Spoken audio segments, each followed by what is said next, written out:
Buenos días a todos. Como coordinadora de la Fundación Rodríguez Acosta y en nombre de esta, les doy a todos la bienvenida, tanto a los ponentes como al público que nos acompaña hoy en estas jornadas sobre patrimonio cultural andaluz. En estas jornadas comenzaremos a adentrarnos en este complejo mundo en el que no nos es ajeno, pues en él estamos inmersos desde la génesis como institución que somos. Abordamos esta actividad en cumplimiento del objetivo fundamental marcado en nuestras líneas fundacionales, que no es otro que el fomento y difusión de la cultura en sus más diversas ramas y aspectos, sin límite de especie alguna, esperando que sea el inicio de una larga serie. Sin más dilación, cedo la palabra a Julia García González, que presentará el contexto y el turno de intervenciones de esta mañana. Muchas gracias a todos.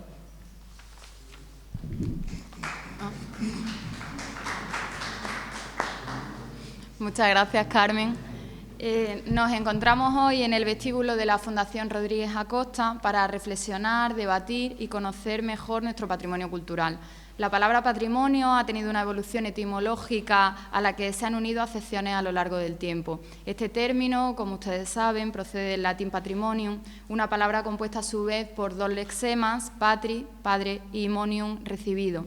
Así pues, la palabra patrimonio significa en su plenitud lo que recibimos de nuestros padres.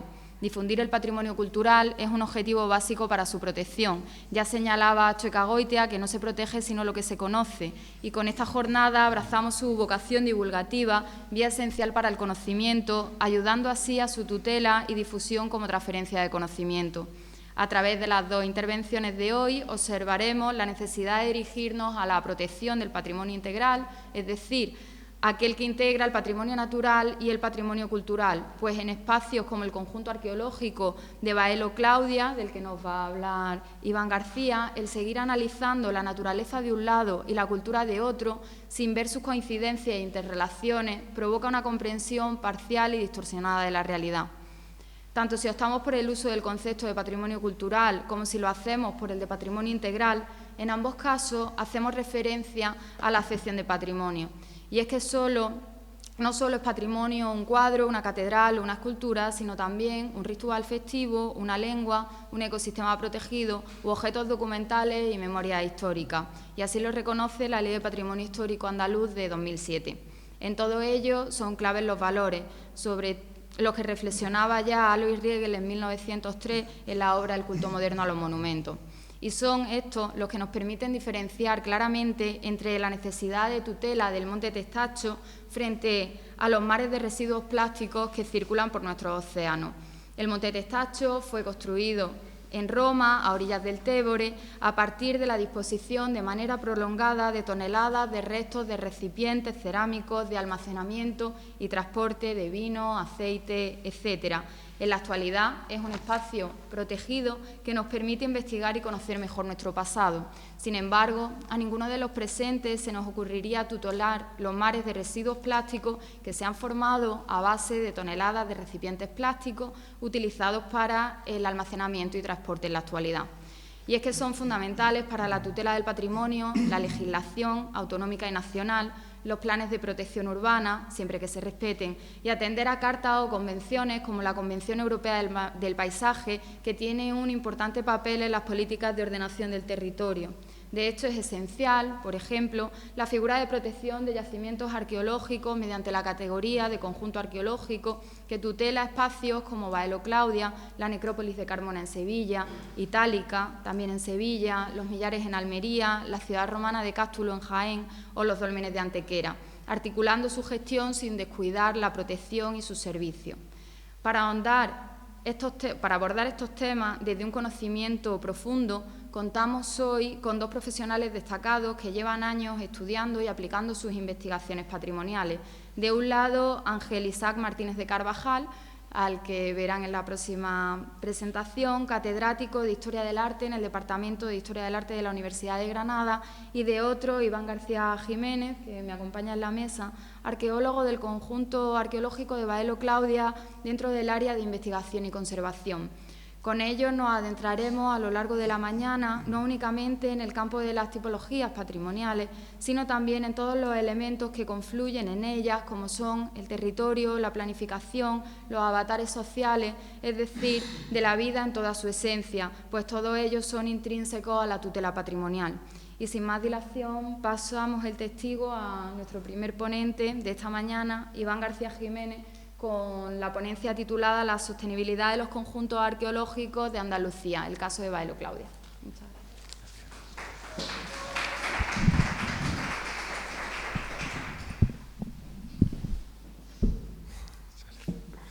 Muy buenos días, es un placer poder estar aquí hoy.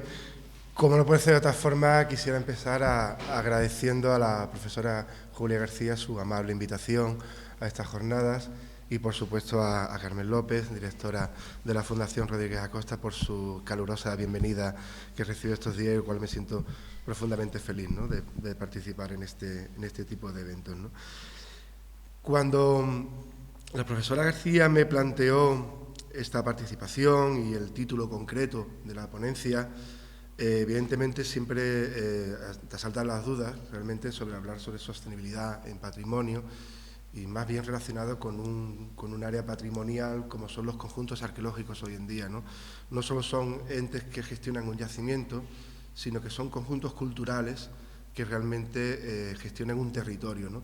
Y no solo a nivel patrimonial, sino a nivel medioambiental, incluso aspectos claves, como ha indicado la profesora García, incluso el folclore o la población autóctona del entorno, ¿no? Por tanto, era un reto hablar de sostenibilidad en un espacio patrimonial de estas características, ¿no? Es por ello que esta comunicación está planteada desde el punto de vista de la gestión que a diario realizamos en un yacimiento de estas características, y por tanto es sumamente complejo poder hablar de todo, ¿no? Por tanto, les traigo un modelo de la gestión actual que estamos nosotros realizando y cómo intentamos intercalarla con toda la gestión territorial, no solo en el yacimiento, sino salir fuera del mismo, ¿no? Ya que los yacimientos, los conjuntos arqueológicos se crean en una primera instancia como la tutela del bien patrimonial, pero rápidamente nos vamos dando cuenta a lo largo del paso de los años que el objetivo de un yacimiento no es solo la tutela del bien patrimonial, sino el entorno inmediato y su integración fundamental también en la población autóctona, que es la que les rodea y la que sufre las consecuencias, aunque también los beneficios del mismo, ¿no? Por tanto, sostenibilidad en muchos aspectos, sostenibilidad en investigación, en conservación, en medio ambiente. Todos estos aspectos son los que actualmente se están trabajando hoy en día en Baelo Claudia y que, por tanto, les voy a presentar y hablar de ello, ¿no? También, evidentemente, el patrimonio hoy en día pues está sufriendo las graves consecuencias de la subida del nivel adquisitivo de la población mundial, ¿no? Los índices de turismo que tenemos hoy en día no tienen nada que ver con los de hace 20 años, ¿no? Y esto el patrimonio lo está sufriendo gravemente. Por tanto, hoy en día hay un reto futuro que es gestionar no solo la tutela del bien, sino gestionar al turista de cara a la protección del bien. Es un problema que se está viendo sobre todo en las grandes ciudades, los grandes entes patrimoniales, pero que a nivel microturístico también se está empezando a sufrir, también se está viendo ya. Pequeñas regiones que hasta hace unos años no desconocidas, pero sí tenían un turismo sostenible, se están viendo desbordadas, ¿no? Y entonces en los conjuntos arqueológicos ahora mismo se están convirtiendo en pioneros o herramientas de gestión para gestionar precisamente esta fuerte demanda que existe hoy en día, ¿no? Por tanto, desde los conjuntos arqueológicos, con sus planes directores, se están encomendando herramientas o movimientos de cara a este tipo de problemas, por llamarlos de una forma, aunque luego veremos que igualmente bien gestionados pueden ser beneficiosos para la sociedad y para la gestión del bien en general. Bien, la comunicación la he planteado en varios sectores. Entre otras cosas, creo que es fundamental, antes de entrar en materia, presentarles el yacimiento, que supongo que la mayoría de ustedes lo conocerán, habrán estado, puesto un yacimiento de los más visitados de la provincia de Cádiz, de los más visitados de Andalucía, y se encuentra pues, en el top 15 de España. Por tanto, supongo que les conocerán de sobra, pero no obstante era necesario hacer una pequeña introducción al yacimiento. Y cómo no, tiene que ser empezando por una introducción geográfica, ¿no? Nos trasladamos al sur de la provincia de Cádiz, en el campo de Gibraltar, como usted bien sabe, una zona deprimida económicamente y no ajena a conflictos como hoy en día se pueden ver prácticamente en las televisiones, y desde aquí se llama la atención y de decirlo, bueno, que es una zona deprimida económicamente por la falta de infraestructuras y que el Estado no ha sabido entender y gestionar debidamente como otras regiones nacionales, ¿no? En cuanto a patrimonio, es otra cuestión, que es lo que vamos a ver, pero tenga usted en cuenta que nos encontramos en el tema municipal de Tarifa, en el extremo más meridional del continente europeo, bañado por las aguas del estrecho de Gibraltar, concretamente en la Ensenada de Bolonia, una de las playas más visitadas nacionalmente y que se encuentra en las playas mejor conservadas de la península ibérica, ¿no? Por tanto, un lugar idílico en el que no existe una masificación de población, sí, al contrario, existe una población flotante que masifica en verano las costas y que evidentemente eso pues no solo sufre la población local, sino el patrimonio en cierta medida por ese desbordamiento y la carencia de infraestructuras que puedan gestionar tanta avenida de personas. Las poblaciones locales más cercanas son Tarifa y Barbate, poblaciones pequeñas. Las poblaciones locales más grandes se encuentran ya en Cádiz capital o en la bahía de Algeciras, equidistantes casi a 50 y 100 kilómetros. Por tanto, como digo, es una zona despoblada en determinadas épocas del año. El yacimiento se ubica en un espacio natural privilegiado, como es el Parque Natural del Estrecho, una zona que fundamentalmente constituida por la costa, la orilla norte del Estrecho de Gibraltar, y se caracteriza por una riqueza natural que no tiene parangón en el resto de parques naturales que existen en la comunidad autónoma, y que además cuenta con una importante riqueza patrimonial, evidentemente como eje o como punto de cabecera es el conjunto arqueológico de Bailo Claudia, la ciudad hispano-romana que les voy a presentar a continuación, ¿no?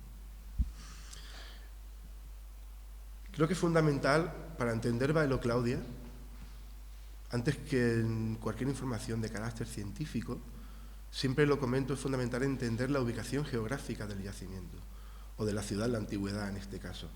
Nos encontramos en el punto más meridional del continente europeo, en el punto más cercano con el continente africano, con ese accidente geográfico tan importante en la antigüedad como fue el Estrecho de Gibraltar, principal vía de comunicación en la antigüedad y en la actualidad, sobre todo a nivel comercial e incluso humano actualmente, tanto de un punto legal como ilegal también, ¿no? Y en ese punto va a condicionar tanto la historia del yacimiento desde sus orígenes incluso hasta la actualidad, ¿no? Es una fundación, una ciudad que se hace en un confín, en un lugar extremo, en un extremo del imperio, de ahí pongo la imagen del Imperio Romano en la parte superior derecha, para que tengan una visual del tamaño que llegó a adquirir el imperio en su máxima extensión, y vean que la ciudad se ubica en el extremo occidental del imperio. Por tanto, nos encontramos en un limes, en una zona de paso, en una frontera. Y ya les pido disculpas porque, bueno, las transformaciones cuando haces un PowerPoint, al pasarlo a otro ordenador, a veces ocurren estos pequeños errores, pero no obstante yo les paso a leer la frase que pongo abajo. Estrabón, el geógrafo griego, que trabajaba al servicio de Roma, originario de Siracusa, en Sicilia, ya nos hablaba de que Belón es el puerto donde generalmente se embarca hasta Tingis, en Maurusia, es también un mercado y tiene fábricas de salazón. Esta es la frase con la que Estrabón describía la ciudad romana de Bailo Claudia. Estrabón nunca estuvo, evidentemente, no solo no estuvo en Bailo Claudia, sino que ni siquiera estuvo en la península ibérica. Él no salió probablemente de su lugar de origen. Sin embargo, las informaciones que le llegaban de los mercaderes y demás, pues permitían hacer unas descripciones muy exactas, ¿no? Y esta frase es, podemos decir, inmejorable para describir lo que fue la ciudad en la antigüedad. El puerto donde realmente se embarca hasta Tingis, es decir, es el puerto de conexión por naturaleza desde el continente europeo al continente africano. Y eso evidentemente pues, va a generar la simbiosis cultural, arquitectónica, artística que vamos a ver en el yacimiento. Incluso en las intervenciones arqueológicas ya se muestran precisamente esos contactos culturales tanto de un continente con otro, ¿no? Sobre todo a nivel comercial. De hecho, en las últimas intervenciones arqueológicas estamos documentando a nivel faunístico todo tipo de faunas que vienen del norte de África, bien sea leones, avestruces, camellos. O sea, sería el auténtico mercado, que es la siguiente parte que nos dice de la frase, ¿no? Que es también un mercado, ¿no? Efectivamente, se trata de un mercado en esa confluencia de culturas que hay tanto en un punto y en otro. Y eso también lo vemos en la simbiosis, tanto en la ritualidad, en las necrópolis, en su arquitectura, en sus templos. A pesar de que Roma implanta precisamente su identidad arquitectónica, como en muy pocas ciudades de la península ibérica lo hacen Bailo Claudia. No obstante, cuando miramos al microscopio la ciudad, observamos esos regionalismos concretos, ¿no? Y esas simbiosis culturales, sobre todo del norte de África, toda esa influencia cultural fenicio-púnica que de tanto va a vivir el yacimiento, al menos en sus orígenes, ¿no? Por tanto, tenemos un asentamiento desde el siglo II antes de Cristo, que perdurará prácticamente hasta el siglo VII, VIII después de Cristo, con las primeras invasiones bereberes del norte de África, que convertirán el estrecho en una zona insegura y, por tanto, la ciudad quedará prácticamente abandonada. Abandonada, a diferencia de otros yacimientos que son reocupados a lo largo de la historia. El caso de Bailo Claudia es paradigmático en ese sentido, no vuelve a ser reocupado hasta prácticamente el siglo XVII, por tanto, tenemos un yacimiento en un estado de conservación excepcional, probablemente podemos decir de hoy que es el yacimiento mejor conservado de la península ibérica, y eso permite a los investigadores encontrar un yacimiento, unas condiciones únicas para experimentar, o sea, para crear un laboratorio de arqueología sin ningún tipo de anomalías, de reocupaciones o fases históricas, a diferencia de otros yacimientos, ¿no? que tan tedioso es para los arqueólogos cuando trabajamos, ¿no? En ese sentido, ¿qué tenemos? Tenemos una ciudad de planta completa, excavada casi en un 35%, lo que hemos excavado, imaginar aún lo que queda por el interior del yacimiento. Tenemos una ciudad canónica, una ciudad vitruviana, en la que, como decía antes, Roma implanta todos sus modelos arquitectónicos, se implantan en Roma. Es una pequeña Roma en pequeño, donde todos los elementos característicos del urbanismo se van a reflejar perfectamente en esta pequeña ciudad, ¿no? Es un verdadero laboratorio incluso para arquitectos de la antigüedad de documentar cómo se construyó una ciudad ex novo, es decir, no hay un asentamiento previo indígena en la costa. Sí existe el yacimiento indígena a unos kilómetros, pero no en el punto concreto. Por tanto, es una fundación ex novo en la que se parte de cero y, por tanto, tenemos un urbanismo canónico, tenemos todos esos elementos característicos como decumanos, máximos, etc. Las intervenciones se han centrado fundamentalmente en el área forense, como pueden ver en el área central del yacimiento, el área intervenida arqueológicamente, al sur de la ciudad, en una espectacular factoría de salazones, como actividad económica principal, al menos documentada, aunque siempre tenemos que tener en cuenta que las actividades económicas principales que no sean exportación sigue siendo la agricultura, ¿no? En este caso, la riqueza del estrecho, no solo comercialmente, sino en este caso la riqueza piscícola generó precisamente ese desarrollo que tuvo la ciudad durante prácticamente desde el siglo I hasta el siglo III o IV después de Cristo, ininterrumpidamente la actividad de salazones, ¿no? Y por tanto eso generó la riqueza que, sobre todo el programa constructivo que se desarrolló en la ciudad en la antigüedad. Es una ciudad pequeña, las ciudades romanas en general son pequeñas, puesto que son gestores de administración de un territorio. La ciudad, ante todo, probablemente viva más gente fuera que dentro, ¿no? Y eso es muy característico viendo en los tamaños. Si estamos viendo que todas las áreas intervenidas son áreas de gestión, áreas lúdicas, áreas religiosas y actividades económicas. Existe todavía parte del yacimiento que está sin intervenir, expuesto a los siguientes proyectos generales de investigación de los distintos equipos que vayan a proceder a trabajar, pero mientras, como digo, es un largo proceso de intervención arqueológica el que ha sufrido el yacimiento. Por tanto, a día de hoy, lo que tenemos, el área puesta en valor, es un espectacular conjunto arqueológico donde, como en pocos sitios, podrán ustedes tener la sensación de andar por una ciudad romana. Existen pocos yacimientos en la península ibérica o quizá en el continente europeo que permitan andar por sus calles originales, sus ínsulas, entrar en los edificios por sus puertas, salir por sus puertas, ¿no? Sin necesidad de pisar muros o pasar por encima de estructuras, ¿no? Por tanto, a día de hoy es una visita muy completa que, sin necesidad de que les acompañe un especialista o un guía, ustedes pueden interpretar perfectamente cómo era el urbanismo canónico romano de época arte imperial. Todo hay que decirlo, las intervenciones arqueológicas, las modas en la arqueología que han ido evolucionando a lo largo del último siglo, han adaptado la ciudad precisamente a ese modelo urbanístico de época alto imperial. Desgraciadamente, las ocupaciones tardorromanas han sido excavadas y han sido eliminadas para adaptar la ciudad a ese modelo de época alto imperial, que es el que actualmente ustedes, si visitan el yacimiento, es el que pueden visitar, ¿no? Es una ciudad pequeña de apenas 3 hectáreas, la parte visible son unas 5 hectáreas nada más, pero como pueden apreciar en la imagen, tienen toda el área monumental prácticamente intervenida en un 90%, con varios conjuntos termales, al sur una factoría de salazones y la zona media de la ciudad, como ven, el pequeño teatro que tuvo la ciudad en la antigüedad. Bien, digamos que sería la primera parte introductoria a esta conferencia, la presentación del yacimiento, su ubicación geográfica, que usted tenga una referencia de dónde nos encontramos. Y la segunda parte, para mí es fundamental, sería los aspectos historiográficos e institucionales.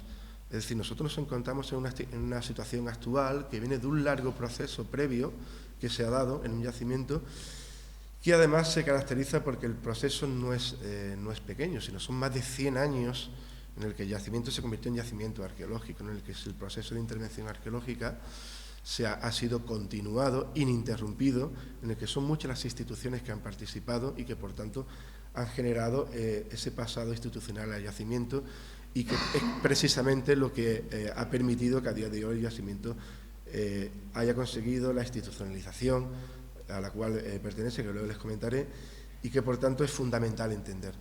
La historiografía es fundamental entenderla dentro de sus contextos sociales, políticos y económicos. Es lo que nos va a determinar la evolución de un yacimiento.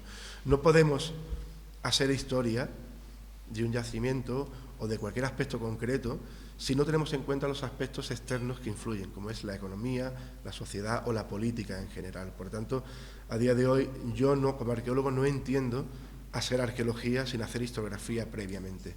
A veces hay aspectos que no entendemos y precisamente derivan de no entender la historia, la historiografía de un yacimiento concreto o de un aspecto concreto. En este caso me van a permitir que les introduzca también historiográficamente la historia del yacimiento, que es lo que nos va a hacer entender la situación quizás de privilegio que tiene el yacimiento o el conjunto arqueológico de Bailo Claudia.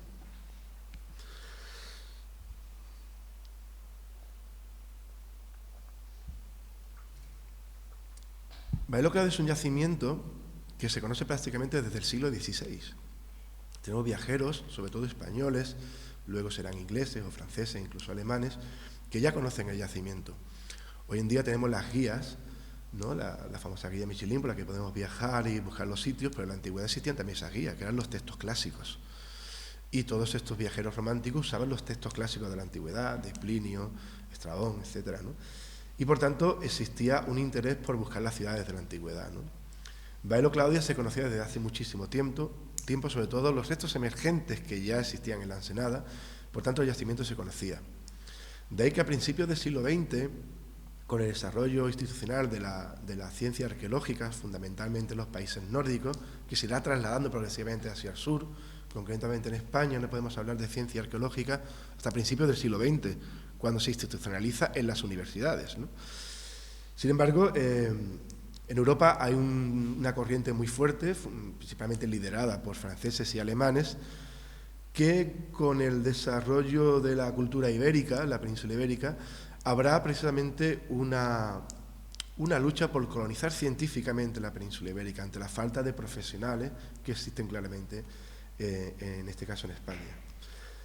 Por tanto, Francia va a ser de los pioneros que va a liderar ese movimiento colonial científico, aunque la palabra hoy en día tiene muchas connotaciones peyorativas, pero bueno, las cosas hay que llamarlas por su nombre y efectivamente hay una pugna clara de colonización científica que conllevará luego otros aspectos de desarrollo económico y de inversiones, ¿no? Porque la arqueología siempre ha sido usada en esos aspectos y eso nunca debemos de olvidarlo, ¿no?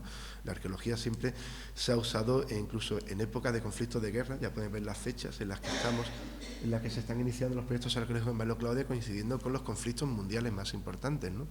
A día de hoy es impensable que en un conflicto mundial consigamos presupuesto para excavar. En esta época sí. Es interesante cómo las potencias europeas principales invierten en estos espacios y no olvidemos nunca dónde nos encontramos, en el estrecho de Gibraltar. Por tanto, desde la Universidad de Burdeos habrá un programa liderado por Pierre París, un helenista conocido, un especialista en arte, sin embargo también arqueólogo, que quiere desarrollar una escuela de arqueología francesa en España. Para ello se apoyará en la Escuela de Altos Estudios Hispánicos, que fue él precisamente quien la fundó como director de la misma, y se fijará en el yacimiento arqueológico de Bailo Claudia, fundamentalmente por su estado de conservación y además de la mano del insigne prehistoriador que todos conocemos, Henry Brill, que además, curiosamente, en aquella época trabajaba para los servicios de espionaje de las embajadas francesas e inglesas en Gibraltar, curiosamente, ¿no? Va de la mano de él, ¿no? Por tanto, encuentra un yacimiento para generar una escuela de arqueólogos. Desarrollará sus intervenciones arqueológicas desde 1917 a 1921 y además se apoyará en su colega George Bonsor, todos conocemos, lo vemos en la imagen, entre un oficial de carabineros y la hija del mismo Pierre Paris, ¿no? Se desarrollarán las intervenciones arqueológicas que excavarán parte del yacimiento que a día de hoy conocemos y además se caracterizarán por la rápida publicación de los resultados, lo cual determinará que el yacimiento ya sea nombrado Monumento Histórico Nacional en 1925, ¿no? De manera que Bailo Claudia entrará en los foros internacionales científicos europeos muy pronto. Muy pronto se empezará a hablar ya del yacimiento arqueológico de Bailo Claudia, gracias precisamente a la mano de estos insignes investigadores. También tenemos que decir que, como bien pongo ahí, es el primer proyecto arqueológico nacional que existe, es el primer proyecto arqueológico continuado en el tiempo, autorizado por el Ministerio de Bellas Artes entonces, y que además cuenta por primera vez con la participación de arqueólogos nacionales. En este caso, alguien que toca muy de cerca a esta institución, puesto que el arqueólogo principal español que trabajó fue Cayetano de Mergelina, precisamente el alumno quizás predilecto de Gómez Moreno, ¿no? En este caso, ¿no? Por tanto, es un proyecto internacional en el que colaboran instituciones europeas y nacionales, ¿no? Este proyecto verá frustrado su continuidad, evidentemente, por los conflictos bélicos mundiales, pero fíjense por qué circunstancias, no por falta de dinero, sino por falta de gente.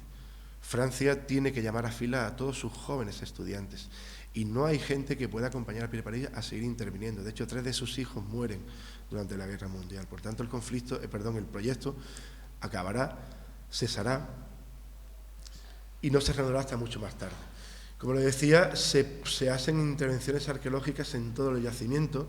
Estas intervenciones arqueológicas no tienen el carácter científico que tenemos hoy en día, porque realmente la revolución arqueológica como ciencia no se dará hasta los años 60 con la New Archaeology, cuando realmente hay un método real para la ciencia arqueológica. Tenemos intervenciones arqueológicas con ausencias estratigráficas, mucha ausencia de información, se exhuman monumentos realmente, hay un interés más por el coleccionismo y llenar vitrinas en los museos que realmente por los datos históricos reales, ¿no? También la falta de conocimiento y de tipologías que se irán generando a lo largo del tiempo.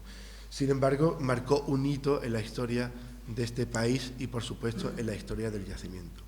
Le decía que existirá un parón muy grande hasta prácticamente los años 60. Los años 60 coincide con la década aperturista de España a Europa, el desarrollo económico y por fin el mercado europeo se abre al mercado español. De manera que la Escuela de Altos Estudios Hispánicos que le hablaba antes, renombrada ya como Casa de Velázquez, con ubicación en Madrid, dependiendo del Ministerio de Asuntos Exteriores, decide reanudar nuevamente las intervenciones arqueológicas en Bailo Claudia. Curiosamente coincide en los momentos en los que España pues tiene su gran aliado, que es Alemania, a todos los niveles, incluso a nivel científico. Por tanto, vuelve a haber un conflicto científico entre franceses y alemanes por trabajar en el sur de la península ibérica. Curiosamente, los alemanes están muy centrados, o han estado centrados en Tartesos, en este caso la vecina ciudad romana de Cartella, se encuentra a escasos kilómetros de la de Bailo Claudia, donde ya investigadores, incluso americanos y alemanes, buscan la Tartesos de Schulten, ¿no? Se está buscando ahí. Por tanto, nuevamente son los franceses quienes desarrollarán el proyecto arqueológico científico nuevamente en Bailo Claudia. Y en este caso, ya un proyecto consolidado, prácticamente desde los años 60 hasta prácticamente los finales de los años 80. Intervenciones arqueológicas ininterrumpidas. Estoy viendo, porque yo tengo la siguiente imagen que aparece en el PowerPoint, desgraciadamente, como le decía antes, faltan algunas imágenes, lo siento por el traslado de un programa a otro, no tengo las imágenes de las intervenciones arqueológicas de la Casa Velázquez, pero bueno, en este caso se lo comento sin la necesidad de las imágenes. Se vuelven a intervenir arqueológicamente en el yacimiento, grandes intervenciones que además coinciden con una época que entra directamente en relación con el tema que estamos hablando. Es la época de máximo esplendor y aceptación de la población autóctona del yacimiento. Los años 60, una zona extremadamente deprimida, llega una institución francesa, poderosa económicamente, y durante casi 40 años la población autóctona vive exclusivamente de las intervenciones arqueológicas. Toda la población trabaja en las excavaciones arqueológicas y ese sustento de vida precisamente de la población autóctona. Por tanto, los índices de fama, de popularidad, si pudiéramos hacerlo, nunca han sido tan altos desde los años 60 como hasta el día de hoy. De hecho, hasta el día de hoy han bajado, y eso es un tema que luego les comentaré, que también tiene mucho que ver con la sostenibilidad patrimonial a día de hoy. Por tanto, tenemos un periodo de casi 40 años de intervenciones arqueológicas en el que el yacimiento se institucionaliza por el gobierno francés y, por tanto, tenemos un yacimiento que nosotros solemos decir que es hispano-francés. De hecho, en la mayoría de las publicaciones que tenemos a día de hoy científicas están hechas en francés. Existe una serie, la serie Velo, exclusivamente publicada en francés, monografías específicas de aspectos concretos de la ciudad, una revista, como son los Mélanges de la Casa de Velázquez, donde todas las crónicas están publicadas ahí. Por tanto, tenemos un acceso a la información de cualquier persona que muy pocos yacimientos arqueológicos de España lo tienen, ¿no? Por tanto, tenemos ese diario de excavaciones de 40 años, ¿no? Por tanto, y acabando ya el segundo apartado de esta comunicación, llegamos al aspecto institucional del conjunto arqueológico. En los años 80 en España se da la transformación territorial, que prácticamente venía siendo inamovible desde época napoleónica, cuando se crean los estatutos autonómicos. Y en este caso pues se crea el Estatuto Autonómico de la Junta de Andalucía y la transferencia de competencias. En el caso de Andalucía pues se trasladaban todas las competencias progresivamente, ¿no? Y dos primeras de ellas pues son las competencias en patrimonio. Eso ocurre en el año 84, a partir del año 89, desgraciadamente no se ve en el texto, pero bueno, ya se lo comento yo, en el año 89 se crean precisamente, a través de la Ley de Patrimonio, la actual Ley 14/2007, se crean los conjuntos arqueológicos. Los conjuntos arqueológicos son la máxima figura de puesta en valor del patrimonio arqueológico que existe en la Ley de Patrimonio, independientemente del estado de protección, que es el BIC, el bien de interés cultural, por el que previamente se pasa. En una primera instancia, en Andalucía, se crearán los conjuntos arqueológicos los primeros conjuntos arqueológicos que se van a crear en Andalucía, que ya lo ha comentado precisamente la profesora Julia, serán el de Bailo Claudia en Cádiz, en Sevilla, Carmona e Itálica, en Córdoba, Medina, Zara, y en Almería, la Alcazaba de Almería. A día de hoy existen ya más de 14 conjuntos arqueológicos, pero estos primeros conjuntos arqueológicos reúnen unas condiciones que ninguno de estos yacimientos reunían. En este caso son yacimientos con una larga tradición de investigación, que existe un conocimiento previo de los yacimientos, que existen unas estructuras que son visibles, que existe una facilidad de puesta en valor y que por tanto su apertura al público es fácil y no hay necesidad de hacer una larga inversión. Por eso les decía antes que es fundamental entender las inversiones que han existido en el yacimiento para entender cómo a día de hoy nos encontramos, ¿no? Y en este caso, pues, como decía Bailo Claudia, será de los primeros conjuntos arqueológicos que se creen en Andalucía. Y se crean de una forma muy específica, se crean como instituciones propias con un organigrama muy claro que es el órgano directivo y ejecutivo, que es la dirección, órgano consultivo y de asesoramiento, área de administración, área de conservación y área de difusión. Eso quiere decir que se crea una RPT, una relación de puesto de trabajo. Por tanto, ya se crea un equipo de funcionariado público fijo en el yacimiento y, por tanto, ya se crea un equipo de gestión permanente para estos yacimientos. Actualmente tengo que decirles que el órgano consultivo de asesoramiento existe, pero no funciona. Es un órgano externo al yacimiento en el que se crea una comisión que valora los proyectos. En este caso funcionamos a través de las delegaciones territoriales, el organigrama clásico de la Junta de Andalucía, ¿no? Ahí tienen un mapa del resultado de conjuntos, enclaves y conjuntos monumentales que existe hoy en Andalucía. Evidentemente, las grandes ciudades, los grandes centros urbanos, evidentemente son imanes para este tipo de enclaves, evidentemente por las inversiones, y existen muchos espacios aislados que evidentemente se deben, como decía antes, a la falta de tradición en la investigación, ¿no? Por tanto, eso es un tema que, bueno, que eso es otro debate en el que se podía hablar, ¿no? Al crear un conjunto arqueológico, al institucionalizarlo y a crear precisamente una relación de puestos de trabajo, es necesario, como es fundamental, las inversiones, ¿no? Por tanto, los conjuntos arqueológicos desde los años 80 hasta el día de hoy han sufrido importantes inversiones económicas para la gestión del bien. En el caso de Bailo Claudia, y muy brevemente, debería pasar la imagen. En el caso de Bailo Claudia, durante muchos años disponíamos de una infraestructura que existía en el yacimiento. Esta infraestructura corresponde a un cuartel de carabineros del siglo XIX, que posteriormente pasó a ser de la Guardia Civil, ¿no? Por tanto, los conjuntos arqueológicos, como se abren en un principio, por sus características especiales de estado de conservación, de conocimiento científico, las inversiones son precarias hasta que a lo largo del tiempo las visitas van aumentando. Precisamente se consiguen las importantes inversiones que caracterizan hoy en día a este tipo de yacimiento, como son en este caso el de Bailo Claudia, de reciente construcción, el Centro de Interpretación, que un momento dado puede resultar ser polémico por la construcción enorme de este tipo de arquitecturas, pero que no obstante cumplen una función muy específica que les paso a comentar, ¿no? Es un edificio que a día de hoy no es solo un centro de gestión patrimonial de un bien patrimonial, sino de un área patrimonial concreta, sino que además funciona como centro de interpretación, área de museo y con instalaciones que les pasaré a contar. Es un edificio de nueva construcción del año 2007 por el arquitecto Guillermo Vázquez Consuegra, y que además, que no solo, como digo, cuenta con áreas de museografía, con áreas de exposición permanente o exposiciones temporales, áreas didácticas, y además con espacios de trabajo, de gestión, como puede ser biblioteca pública, laboratorios, fondos museográficos. Incluso nos atrevimos a hacer cuestiones pioneras, como era hacer almacenes visitables, ¿no? Que la gente pudiese visitar el almacén cómo se trabaja. Tuvimos que cerrarlo, porque nadie entraba. La gente veía la puerta y pensaba que no podían entrar. Entonces, es curioso, ¿no? Porque a mí me pasa, ¿no? Vamos a sitios y nos gusta meternos donde nos prohíben la entrada, pero en un lugar, precisamente, que ya intuyes que el acceso es prohibido y si las puertas las tienes abiertas, la gente era muy comedida y no se atrevía a entrar. Por tanto, cerramos los almacenes visitables, veía a la gente con su bata trabajando.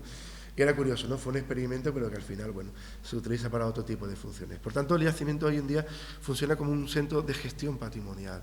Tradicionalmente, esa función era exclusiva de los museos, lo cual no ha sido carente de conflicto en los últimos años, de qué institución tenía la potestad sobre la gestión de los bienes patrimoniales, de los bienes muebles e inmuebles, y en este caso los conjuntos a día de hoy tienen esa potestad de gestionar precisamente los bienes muebles que aparecen en las intervenciones arqueológicas. Pero claro, para ello es necesario disponer de unas instalaciones adecuadas, como son laboratorios de restauración, bibliotecas con fondos bibliográficos especializadas, abiertas al público, además, y que por tanto generan esa afluencia no solo de turistas, sino de público especializado que quiere investigar, trabajar en cualquier materia. Tenemos el ejemplo de investigadores que acceden al yacimiento prácticamente a diario. Eso ha sido un impasse, y para terminar este último bloque, el bloque institucional del yacimiento, fíjense la ley de patrimonio cómo especifica cuáles son las funciones que tiene que tener un yacimiento, en este caso un conjunto arqueológico, ¿no? Y ahí directamente vamos a entrar en materia en cuanto a que es la sostenibilidad patrimonial de un yacimiento de estas características.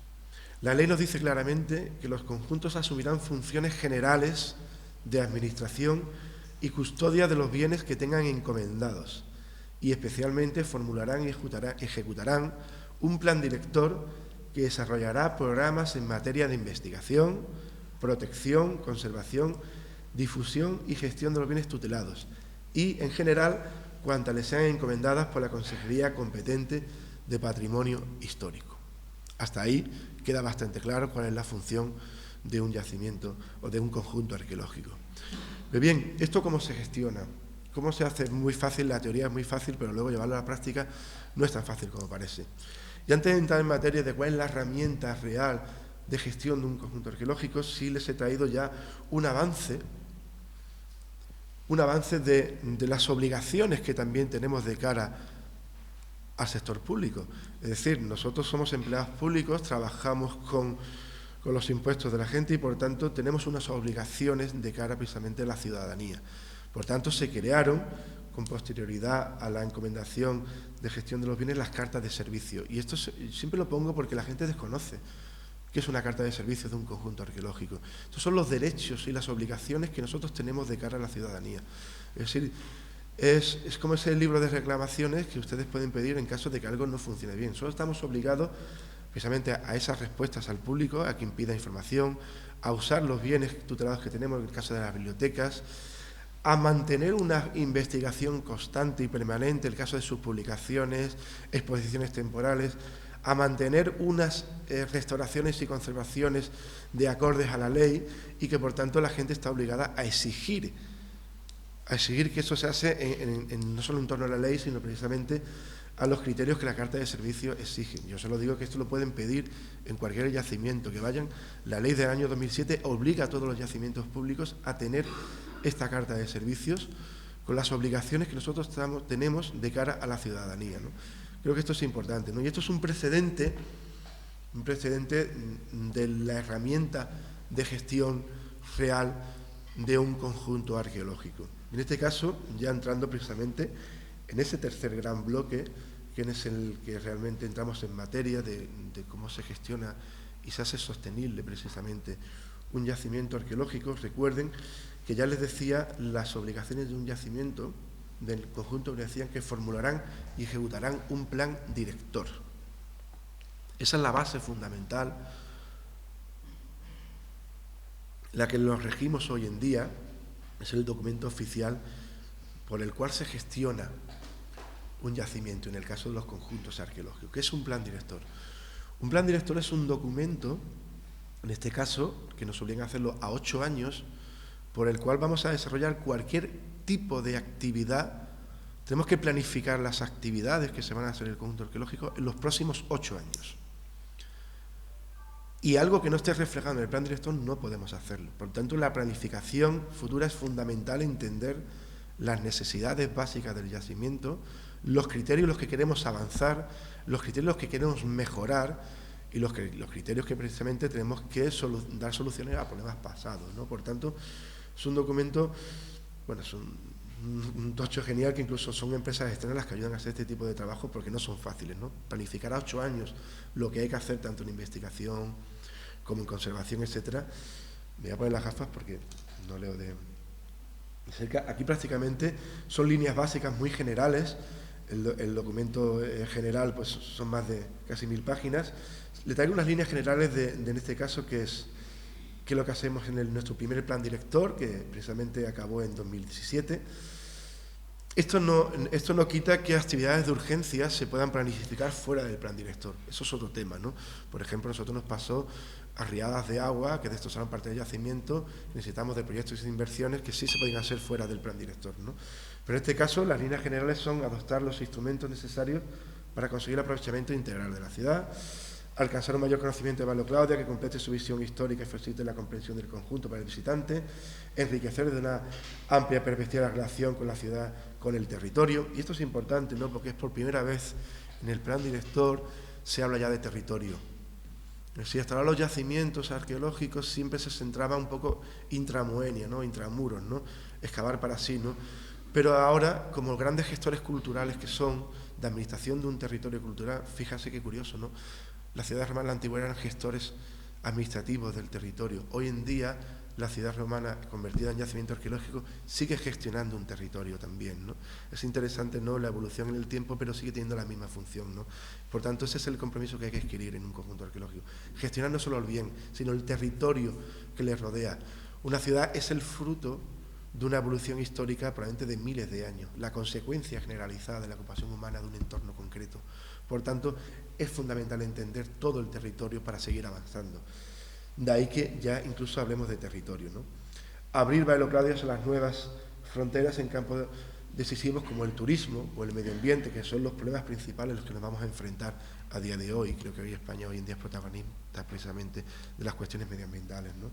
Y en este caso, desde la cultura tenemos que ser pioneros y mostrar esos modelos sostenibles, ¿no?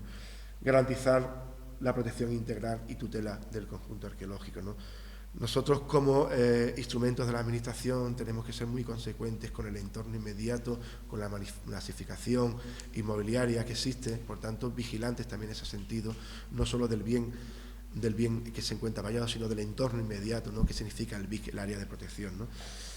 Y dentro de los objetivos, que ustedes los tienen ahí también, especificados muy brevemente: conocimiento de los recursos arqueológicos de la ensenada, del entorno inmediato, ya les hablaba del territorio; evolución del poblamiento de la ensenada, entender la ciudad como eso, como ese resultado de un proceso de largo de miles de años; evolución del paisaje cultural, es decir, todo el entorno inmediato del conjunto arqueológico, otros yacimientos que existen en el entorno tutelados por Bailo Claudia, que el plan de puesta en valor, el criterio sea el mismo. Es decir, cuando visitamos un yacimiento arqueológico, vemos una panelería expositiva, vemos una serie de inmuebles. Trasladar ese mismo criterio al resto de yacimientos, una unificación lógica de la puesta en valor. No vale que cada uno haga la puesta en valor que considere oportuna, ¿no? Intentar unificar esos criterios y generar precisamente una puesta en valor común a un entorno inmediato que históricamente tiene la misma relación. Por tanto, en el caso de la ensenada de Bailo Claudia, fue de los pioneros en los que surgieron los conceptos parques culturales. Es decir, el yacimiento es un conjunto, es una ciudad romana, pero el entorno inmediato, los yacimientos que tienen relación histórica directa con el mismo, se hace una puesta en valor similar para entender y generar el concepto de parque cultural. No salir de un mismo criterio, de un mismo discurso sobre todo de puesta en valor.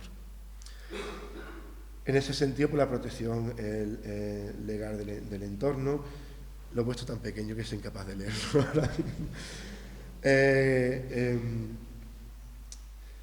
Bueno, sí, al final esto es gestión de talleres para la gestión de los recursos culturales, que luego hablaremos, ¿no? Digamos, esos son los aspectos muy básicos y muy generales del plan director, ¿no?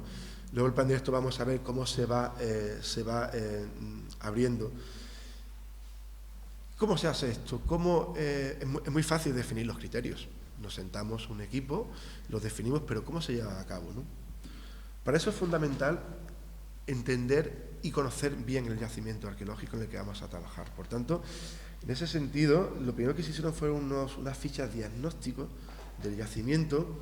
He puesto solo un par de ellas, son muchísimas son las que trabajamos, porque son las dos primeras básicas, en las que en la primera de la izquierda que tienen, lo primero que planteamos cuáles eran las necesidades básicas y urgentes que había que hacer de obras para facilitar la puesta en valor y el tránsito del turista al yacimiento, y facilitar el acceso al mismo, ¿no?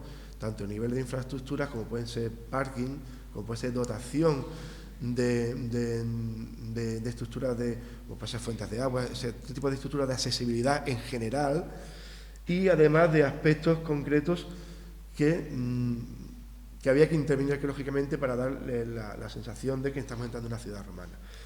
La segunda ficha de su derecha, ya un poco más específica y más concreta, precisamente la suerte de trabajar en un yacimiento como Bailo Claudia, que te permite precisamente hacer un diagnóstico sectorizado.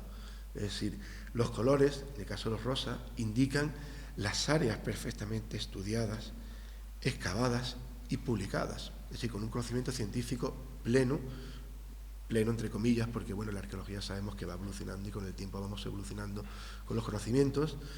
Las áreas verdes oscuras son áreas intervenidas puntualmente, en las que hay que ir mejorando y priorizar las intervenciones arqueológicas. Y el resto de áreas de color verde más claro, casi un azul. Yo a veces creo que soy un poco daltónico, no estoy seguro si es un azul o un tono más verdoso claro. Son las áreas que deberían intervenirse en un futuro, que por tanto son, digamos, una priorización de sectores. Es decir, en un conjunto arqueológico el plan director va a determinar dónde hay que excavar. Si los criterios de la investigación se imponen por las necesidades de sostenibilidad del conjunto arqueológico, no de los intereses de investigación de los investigadores.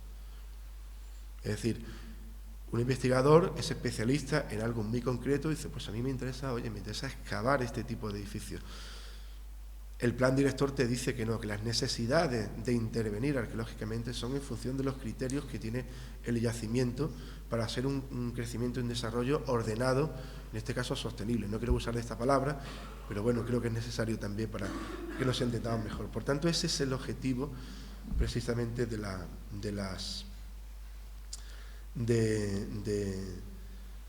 esas fichas diagnósticos. Y luego en estas fichas diagnósticos, a partir de ahí se van a generar, dentro de los criterios del plan director, las líneas estratégicas del plan director. Es decir, unas líneas estratégicas a desarrollar.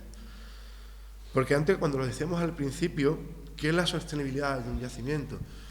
La sostenibilidad es la eficiencia energética de un edificio de esas características, evitar pagar esas facturas de luz, hacer un desarrollo ecológico de la electricidad con placas solares, la depuración de las aguas, que efectivamente lo estamos haciendo, pero la sostenibilidad va por muchos más aspectos. Por tanto, dentro de las líneas generales, en este caso líneas generales como son investigación, conservación, difusión, medio ambiente, son las líneas estratégicas generales que nosotros hemos planteado, ¿no? Dentro de esas líneas estratégicas voy a pasar a desarrollar algunas de las que estamos trabajando hoy en día.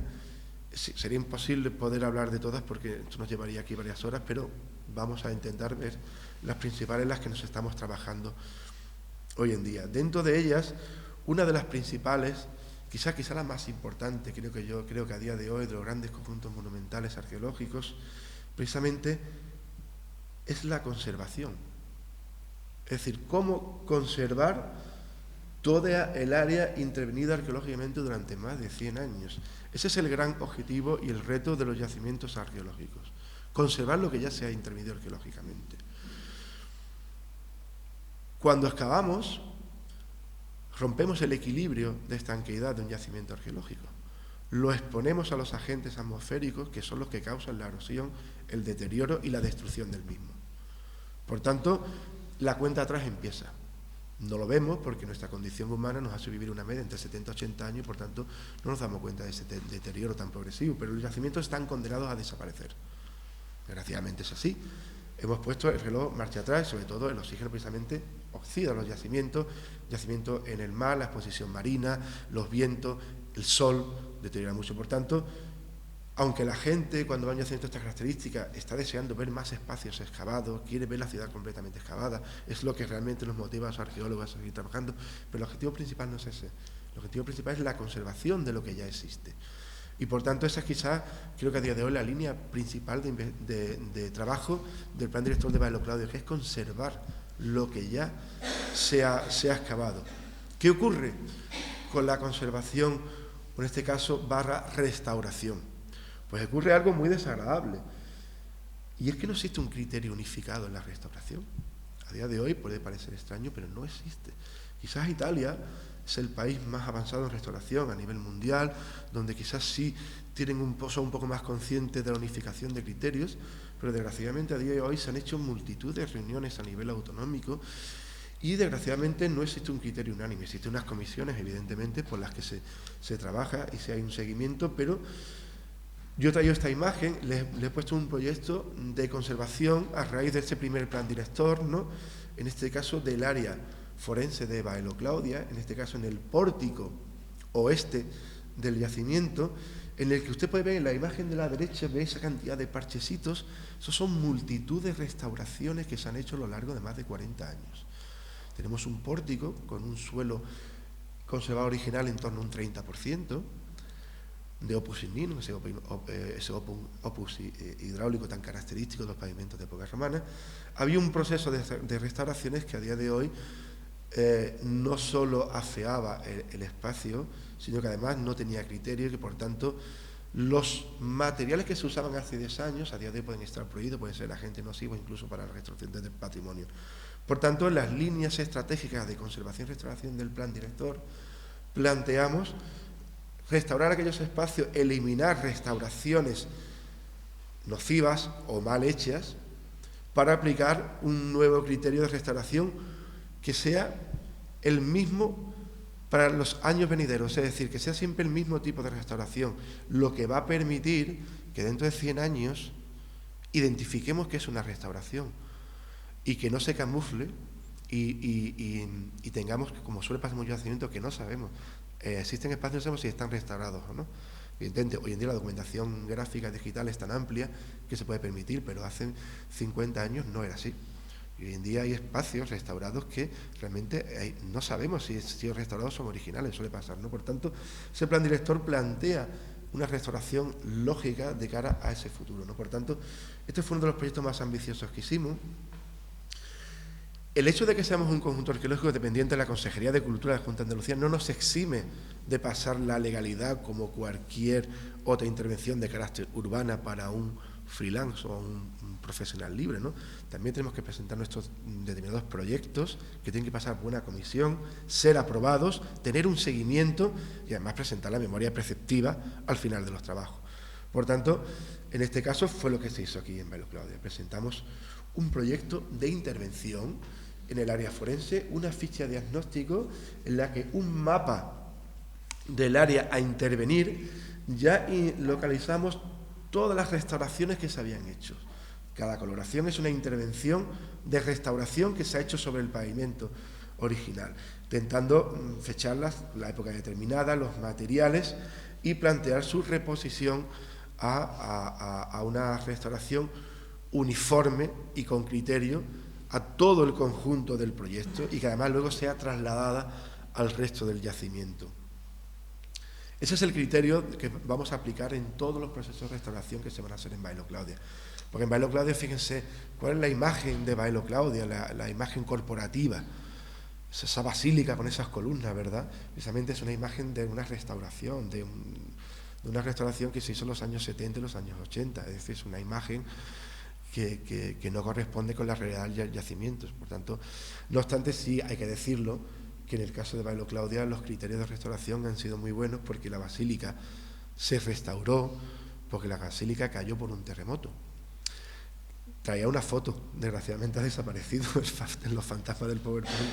Suelen pasar, me hace varias fotos, las columnas cayeron como fichas de dominó. Se sabía perfectamente dónde iba cada tambor. Por tanto, la comisión sí permitió esa restauración tan bestial, ¿no? Que a día de hoy es la imagen corporativa del yacimiento, ¿no? En este caso, cuando tienes la seguridad 100% de dónde va una pieza, sí merece la pena esa restauración. Tenemos criterio y tenemos sobre todo veracidad de lo que estamos haciendo, ¿no? Por tanto, nosotros planteamos, vuelvo al área forense, en ese pórtico, planteamos ese proyecto y ese resultado final, que ustedes pueden ver ahí, que a priori, oye, puede parecer una serie de parches que se han puesto, pero esos parches van a permitir una cosa, a que ustedes identifican perfectamente cuál es el pavimento original y cuál no es el original. Y además, la restauración que hemos hecho ha sido con un estudio previo del opus igninum. Hemos imitado el opus igninum con otro tipo de morteros y con tintes para dar una coloración distinta que siempre va a parecer, que siempre va a tener esa diferencia con el original. Por tanto, ya no tenemos ese mosaico de restauraciones que afeaban, que no entendíamos realmente qué estaba ocurriendo y que el público en general es exigente en ese sentido y quiere saber qué está ocurriendo ahí, qué ha pasado, qué es original, qué no lo es. Y además, otra cosa importante, nos va a permitir su puesta en valor. Antes estaba prohibido entrar ahí dentro. Ahora sí podemos permitir que el público en general pase y visite el pórtico del foro, cosa que antes no se podía. Por tanto, vuelvo a los criterios de unificación y cómo hacer precisamente restauraciones sostenibles de cara al futuro de la conservación del yacimiento, de la puesta en valor y sobre todo también con cierta calidad de los materiales, ¿no? Que es lo que también planteamos hoy en día. Por ejemplo, la eliminación de cementos muy característicos en las restauraciones de los años 80, 70, materiales de construcción que se siguen aplicando hoy en día, ¿no? Usar siempre los morteros de cal y arena, precisamente que son los materiales básicos de la construcción en una ciudad romana, ¿no? Eso en cuanto a restauración. Pero también lo que es las intervenciones de conservación del yacimiento y de puesta en valor. Veréis, nosotros hemos tenido la suerte de ser un yacimiento que es un escaparate patrimonial de la Junta de Andalucía en el exterior, a nivel europeo, internacional. Es decir, es imagen. Por tanto, todo lo que se hace en Bailo Claudia está bajo lupa. La verdad que a veces estamos muy presionados por cualquier circunstancia que hacemos, porque si lo hacemos mal se va a dar cuenta mucha gente, ¿no? Entonces, por tanto, Bailo tiene la suerte en ese sentido de tener muchas inversiones económicas. Tuvimos la suerte de hace 7 años de recibir el 1% cultural del Ministerio de Medio Ambiente, gestionado a través del Instituto de Patrimonio Histórico. Por tanto, pudimos hacer una puesta en valor en todo el yacimiento que nos permitió hacer precisamente la modificación del viario, de caminos, cartelería, y que a día de hoy precisamente es un ejemplo modélico a nivel europeo. También viendo países, no solo del continente europeo, sino para ver el modelo de puesta en valor que es Bailo Claudia, sino países de economías emergentes, como puede ser, pongo 2 ejemplos muy claros, como ha sido Turquía y Brasil, que han venido a Bailo Claudia a ver el modelo de puesta en valor del yacimiento arqueológico para aplicarlo en sus respectivos países, ¿no? Que aquí lo que hemos hecho, evidentemente, ha sido reposiciones de viarios de camino, pero siempre es con materiales de quita y pon. En un día lo podemos quitar todo y volver al estado natural que tenía el yacimiento sin necesidad de ningún tipo de obra ni de maquinaria, ¿no? Ese quizás ha sido el objetivo principal que hemos planificado a la hora precisamente de este tipo de puesta en valor del yacimiento. Afectar en la menor medida de lo posible el yacimiento, sin necesidad de tener que hacer ninguna intervención arqueológica para hacer una puesta en valor. O sea, eso no se puede permitir, ¿no? Hacer visitable un yacimiento, no tenemos que recurrir precisamente a las intervenciones arqueológicas, porque entonces hay algo que no está funcionando correctamente, ¿no? Claro, yo estoy hablando de una ciudad, un yacimiento modélico en ese sentido, ¿no? Esto lo aplicamos a otro yacimiento y vemos que hay que trasladar los modelos a otro yacimiento, pero para eso existe el plan director, para precisamente evitar tener este tipo de inconvenientes a la hora de hacer una puesta en valor o de hacer un programa de restauración o de conservación, ¿no? Bien, hasta ahí esas líneas estratégicas que le he comentado de conservación o de puesta en valor de restauración. Ahora paso a la siguiente línea, que quizás la segunda más importante de estratégica del plan director, que son las líneas de investigación de los conjuntos arqueológicos. Hablando de la investigación de Bailo Claudia, esto sería para hacer unas jornadas completas de bastantes ponentes, bastantes días. Yo por eso solo voy a hacer unas pinceladas de la investigación que se desarrolla en Bailo Claudia hoy en día. Afortunadamente, a través del modelo de investigación que la Ley Patrimonio marca, que es el proyecto general de investigación, disculpen, Bailo Claudia es el yacimiento que cuenta con más proyectos generales de investigación a nivel autonómico. Contamos con más de 25 universidades nacionales y europeas que trabajan en Bailo Claudia ahora mismo. Tengan ustedes en cuenta la investigación que se desarrolla en Bailo Claudia es un escaparate para los propios científicos, el estado de conservación, que se permite un yacimiento de estas características, es lo que los investigadores precisamente buscan, ¿no? Por tanto, a día de hoy tenemos la suerte de contar con un equipo de investigadores del máximo nivel. Yo siempre uso el símil futbolístico, ¿no?, de Champions League, ¿no? Las exigencias para excavar en Bailo Claudia son muy grandes, se exige mucho los equipos de investigadores para trabajar, mucha solvencia científica, las obligaciones de publicaciones constantes y memorias, las obligaciones precisamente de publicar sus resultados no solo a nivel científico, sino además en exposiciones temporales en el propio yacimiento. Sus resultados, porque evidentemente a la mayoría del público no le interesa una monografía científica de 500 páginas, donde hay datos estratigráficos, cerámicos, porque bueno, eso es para especialistas, por eso les obligamos a que el resultado final se exponga en una exposición temporal en el propio yacimiento, que durará un año mínimo para que el público en general pueda ver el yacimiento, ¿no? Yo hoy traigo 2 modelos de investigación que se están desarrollando en Bailo Claudia que considero que son los más sostenibles y los más acordes con el plan director de Bailo Claudia. Porque la investigación, y aunque entre en el tópico de la arqueología, la investigación hace mucho daño. Porque, y vuelvo, lo tengo que decir, es un tópico, pero hay que decirlo. En la arqueología, como ustedes bien saben, la arqueología ya de por sí es una ciencia destructiva. Nosotros obtenemos información destruyendo datos. Destruyendo datos que, desgraciadamente, sabemos que es como el tópico, leer un libro, meterle fuego y no puedes volver a leerlo. La información que hayas obtenido, que hayas documentado, es la que va a permanecer para generaciones futuras. Por tanto, queremos ser muy consecuentes con lo que se va a investigar. Solo hay una posibilidad de excavar, no hay 2. Solo existe una. Por eso hoy en día está tan de moda la geofísica, los georradars, porque permiten investigar sin la necesidad de hacer una excavación, o al menos plantearte si merece la pena excavar o no, ¿no? Por Por tanto, fijaros este proyecto de investigación que es de los más interesantes, que es análisis y detección de terremotos en la ensenada de Bolonia durante la antigüedad. Dirigido por Klaus Reichester y Paulo Silva, dos cabezas mundiales de lo que es la investigación en terremotos en la antigüedad. Somos el primer yacimiento arqueológico de la península ibérica que tiene su primer mapa de anomalías de terremotos, seísmos y tsunamis de todo el yacimiento de la península ibérica. Han podido rastrear todo el yacimiento y documentar cualquier grieta, cualquier anomalía, si pertenece a un terremoto o no. Fijaros qué interesante, si nosotros vamos a intervenir en un espacio, podemos eliminar ese tipo de elementos, ese tipo de huellas sin saberlo. Nosotros ya tenemos ese mapa previamente, por tanto, a la hora de intervenir o de trabajar sobre un edificio, fijaros la información con la que ya cuenta el investigador que viene a trabajar en un edificio concreto. Una información privilegiada de cara a saber si el edificio sufrió anomalías como consecuencia del proceso erosivo natural o si precisamente son de eventos de alta concentración energética, como puede ser un terremoto o un tsunami.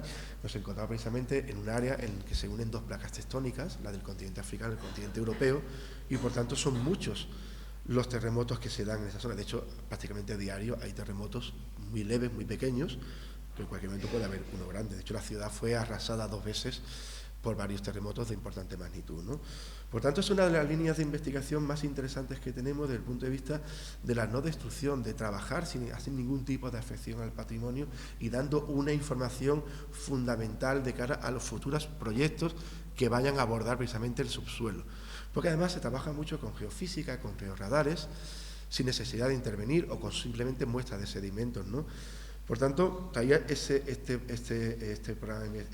proyecto de investigación como modelo y además, como les decía a ustedes, ven ahí las publicaciones científicas a las que están obligados, todos sus resultados, jornadas técnicas específicas de cada proyecto y luego las exposiciones con sus resultados, con un lenguaje no científico ameno para todos los visitantes que van a visitar el yacimiento, que no son exclusivamente científicos, sino que precisamente hay de todo, ¿no? Ese es el objetivo en el que planteamos cada proyecto de investigación y así les obligamos, ¿no? Por tanto, ese es el primero de los modelos que le quería traer para vean cómo se hace una investigación sostenible en un conjunto de estas características. Y el segundo es este. Muerte y ritual funerario en Bailo Claudia, proyecto general de investigación a 6 años, que acaba de finalizar. Análisis arqueológico y documental de la necrópolis oriental, dirigido por el profesor Fernando Prados Martínez de la Universidad de Alicante. El otro gran problema que tienen los yacimientos arqueológicos más importantes de este país, y es un problema muy generalizado y que además es grave, son 2 los problemas que tienen. El primero es que se ha excavado muchísimo y se ha publicado muy poco. Y eso es una verdad, y hay que decirlo. Se ha excavado muchísimo y se ha publicado poco. El segundo gran problema es que muchos investigadores quieren datos nuevos, no quieren excavar lo que ya ha excavado otro, quieren su investigación exclusiva. Nosotros desde el Plan Director precisamente invitamos a los investigadores a las reexcavaciones de las excavaciones antiguas. No podéis imaginar, los museos de hoy en día en España tienen un problema, no les cabe más material. No saben dónde meter los materiales arqueológicos, no caben. En Andalucía existe un silo de grano del principio del siglo XX que se ha convertido en Sevilla, cerca de Utrera, para guardar los materiales arqueológicos que los museos no pueden guardar. Entonces, hoy en día no os podéis imaginar la cantidad de información que existe en los almacenes sin publicar. Una información fundamental para entender científicamente aspectos desconocidos de un yacimiento arqueológico. Y este proyecto precisamente se le ofreció en su momento, oye, mira, tenemos esta posibilidad. Bonsor y Pierre París excavaron más de 1.200 enterramientos en las necrópolis de Bailo Claudia. Más de 1.200. Fueron publicados en una monografía, algunos, pero no el resto. Nosotros tuvimos la suerte en el AGA, en el Archivo General de Andalucía, encontrar el plano original, lo tienen ustedes ahí, con la ubicación de todos esos monumentos funerarios, que hoy en día están sepultados por las dunas eólicas de la arena de la playa, y por tanto no son visibles.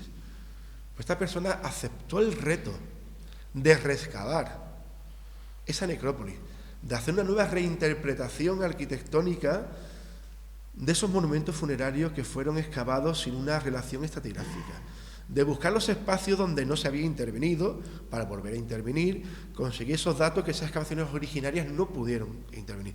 Pues a día de hoy, con diferencias de los proyectos de investigación más fructíferos que existen en el yacimiento, con diferencia, y que más resultados está dando, porque uno, nos soluciona un problema del plan director, un problema que era el desconocimiento de un espacio que se había excavado pero no publicado.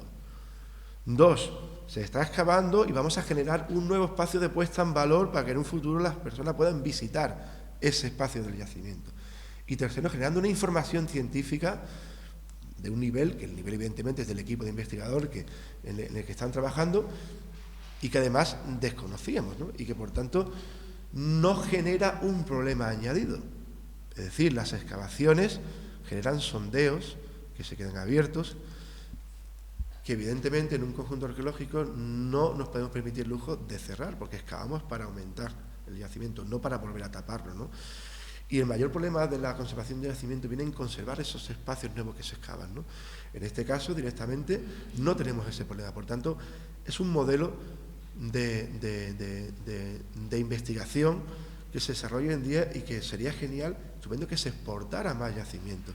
Es decir, volver a reexcavar, intervenir aquellos aspectos que se están mal estudiados de hace más de 100 años, todos esos materiales que están en los museos guardados, volver a estudiarlos. Existe información, existe muchísima información. De hecho, de este proyecto general de investigación han salido ya 3 tesis doctorales, se están haciendo.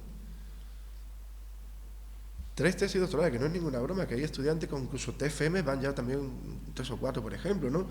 Incluso tenemos aquí a nuestra compañera Mela, que es nuestra antropóloga física, que también colaborará en el proyecto, y por tanto está generando una información a muchísimos jóvenes investigadores, dándole una oportunidad de investigar también, ¿no? O sea, que no haya ese celo en la investigación. En este caso, este proyecto lo digo como es modelo de gestión en ese sentido, pero fundamentalmente por no generar problemas y por solucionar problemas que tenemos, ¿no? Que está de acorde a los criterios del plan director de cara a esa conservación que ya les decía, ¿no? Con eso finalizo ya esas líneas generales de conservación e investigación, ¿no? Y paso a otras líneas generales un poco más amenas y más divertidas. En este caso, cómo gestionamos medioambientalmente el yacimiento, ¿no? Vivimos en un entorno natural con una profusa vegetación que hay que consolidar, hay que trabajar. No sé cómo voy de tiempo, Carmen. Vale, voy finalizando. Fijaros, nosotros, por ejemplo, en el yacimiento, que es muy grande, tenemos una concepción administrativa de los pastos. Es decir, en vez de tener a una empresa, una subcontrata que viene a trabajar y más, en las parcelas en las que no hay elementos arqueológicos, en las que no hay daño, los ganaderos de la zona, previo concurso y pago de las tasas anuales, pueden meter sus animales y se coman el pasto. Esa es de una forma sostenible la gestión de los pastos, y además genera un beneficio a la propia administración. Pero qué curioso, esto se tuvo que hacer cuando llegó la crisis que tan duramente nos machacó. Antes se hacía con empresas y ahora, fíjate, ahora mismo pues se genera esas economías alternativas que tanto benefician al entorno, a los núcleos poblacionales autóctonos como son la ganadería, y a nosotros nos generan un beneficio y un atractivo también añadido al yacimiento. Por supuesto, relacionados con el medio ambiente, tenemos nuestra propia gestión de aguas residuales, el yacimiento tiene su propia depuradora, y en el siguiente plan director vamos a plantear la eficiencia energética a través bien ya sea de placas solares o geotermia, que eso ya se verá cómo se hará, ¿no? Y la última línea estratégica del plan director, en este caso la difusión, comunicación y participación e información, que es fundamental hoy en día, trasladar al público en general la ciencia de una forma más divertida y fundamentalmente por los menores, talleres didácticos continuos. Tengo un departamento de difusión específicamente dedicado a estas funciones, ¿no? No puede imaginar lo que un niño disfruta cuando le pone una ropa de estas características, excavaciones arqueológicas, meterle restos cerámicos, ¿no? Y no solo eso, sino además también para adultos, ¿no? No es la cantidad de empresas que están surgiendo precisamente para amenizar el patrimonio en cierto sentido, ¿no? de estas características, ¿no? Luego, el yacimiento, espacios disponibles para obras de teatros, clásicas, conciertos, música, etcétera, que Mailo Claude precisamente forma parte de la red de teatro romano. la Red de Teatro Grecolatino, que es a nivel nacional, la Agencia Andaluza de Instituciones Culturales con conciertos, etcétera. Pero claro, siempre en espacios donde realmente se puede hacer eso, el edificio esté habilitado para tal función, ¿no? Por eso también decía antes, la tradición investigadora de excavación que tiene estas características a día de hoy permite habilitar espacios en ese sentido. Sin embargo, esto genera un problema, y con ello voy concluyendo, que más que un problema al final es una reflexión con la que me quiero quedar. Fíjense la gráfica de aumento de visitas turísticas que tiene el yacimiento. Es exponencial y no para de crecer. Realmente estamos abocados a convertir los yacimientos arqueológicos en lugares en los que tengamos esa masificación turística, que además, tengan ustedes en cuenta, pisar pavimentos originales, el daño y el deterioro que causa continuamente, ¿no? Tenemos un reto que es, hemos conseguido ser sostenible el yacimiento, entre comillas, a la investigación y la conservación, pero tenemos que hacerlo sostenible ahora al público. Es el mayor reto que se va a enfrentar el patrimonio en los próximos años. Y eso no es tarea fácil, porque cada día, fijaros, estas fechas de ayer, 169.852 personas, casi 1.000 más que el año anterior, y aún no ha acabado el año. Probablemente cerrará con 4 o 5.000 personas más seguramente. Y eso cada año va a más, ¿no? Por tanto, ese es el reto que tenemos los grandes conjuntos patrimoniales, es saber hasta dónde podemos llegar, hasta dónde se puede permitir que entre tanta gente, ¿no? Desgraciadamente, ¿no? Porque los yacimientos son entes vivos, como yo suelo decir, pero que no soportan tanta masificación. Por tanto, ese es el gran reto que tenemos que acceder para los próximos siglos, para el presente siglo XXI, ¿no? Con esa reflexión me gustaría acabar, y simplemente con esta imagen tan bonita del yacimiento de noche, simplemente agradecerle su atención y muchísimas gracias.